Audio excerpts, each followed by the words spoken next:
I can't let you fool yourself away. Woody, I got it. Yes, I'm sorry. You're right. You're right. You two come from? Hai teman-teman, selamat datang kembali di Fraxel. Hari ini kita bakal ngebahas sesuatu yang mungkin belum pernah kamu pikirkan sebelumnya, yaitu teori gelap tentang Woody dari Toy Story 4. Yap, film yang biasa kita anggap penuh warna dan keceriaan ini ternyata punya sisi yang bisa bikin kita mikir dua kali. Jadi kalau kamu udah nonton film Toy Story 4, pasti kamu tahu bagaimana Woody mengalami banyak perubahan. Dari jadi mainan favorit Andy hingga menghadapi dilema baru di dunia yang asing. Tapi ada beberapa teori gelap yang bikin kita mikir, apakah Woody sebenarnya punya sisi yang lebih gelap dari yang kita bayangkan? Beberapa orang bilang Woody bisa jadi lebih manipulatif dan egois dari yang kita kira. Ada juga yang berpendapat bahwa keputusan Woody untuk meninggalkan Bonnie dan tetap bersama Bo Peep sebenarnya mencerminkan sesuatu yang lebih gelap. Jadi apa sih sebenarnya yang terjadi di balik layar? Mari kita kupas tuntas teori-teori ini dan lihat apakah Woody benar-benar menyimpan rahasia gelap. Tapi sebelumnya jangan lupa untuk klik tombol like dan subscribe supaya kamu nggak ketinggalan video-video seru lainnya. Yuk langsung saja kita mulai bahas teori gelap Woody di Toy Story 4. Manipulasi dan pengkhianatan. Jadi ada anggapan bahwa Woody sebenarnya agak manipulatif dan egois di Toy Story 4. Jadi gini ceritanya, di film ini kita lihat Woody sangat fokus pada membantu Forky, mainan baru yang merasa dirinya cuma sampah. Woody menganggap Forky sangat penting dan dia berusaha keras supaya Forky merasa berharga. Sebagian orang berpikir bahwa Woody terlalu obsesif dengan tujuan ini sampai-sampai dia mengabaikan kebutuhan dan perasaan mainan lain, termasuk mainan yang sebelumnya sangat dekat dengannya. Misalnya Woody tampak kurang memperhatikan bagaimana Buzz dan mainan lainnya merasakan situasi ini. Selain itu, saat Woody bertemu dengan Bo Peep, dia makin jauh dari Bonnie, anak yang dia cintai.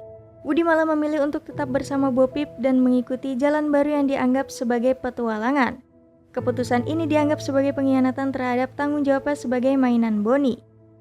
Berbicara mengenai tanggung jawab, apakah kalian ingat saat Andy memberikan mainan favoritnya si Woody kepada Bonnie dan Bonnie berjanji untuk menjaganya dengan baik, tapi justru Woody malah merusak perjanjian tersebut dengan pergi dari Bonnie sebagai pemilik barunya. Bayangkan saja jika Bonnie tiba-tiba mencari Woody tapi Woody-nya sudah tidak ada. Mungkin Bonnie akan sedih dan merasa bersalah karena tidak bisa menjaga mainan favorit milik Andy.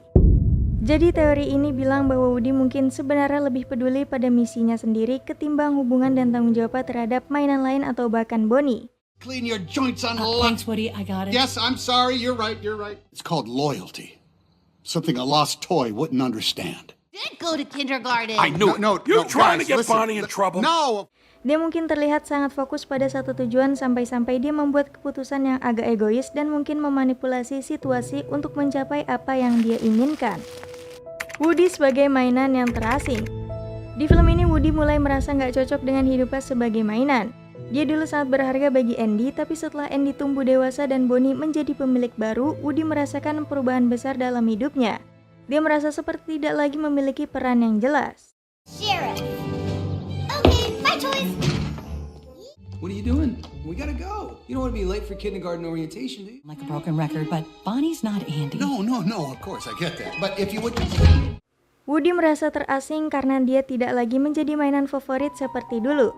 Dia berusaha keras untuk menyesuaikan diri dengan Bonnie, tapi tampaknya dia kesulitan menemukan tempatnya di dunia baru ini. Ketika Woody bertemu dengan Bo Peep di toko barang antik, dia merasa bahwa dunia mainan yang dia kenal berubah drastis. Bo Peep hidup dengan cara yang sangat berbeda sebagai mainan yang bebas dan mandiri, tidak terikat pada pemilik tertentu. Ini membuat Woody merasa semakin terasing dari perannya yang dulu. Woody memutuskan untuk tinggal bersama Bo Peep di akhir film daripada kembali ke Bonnie.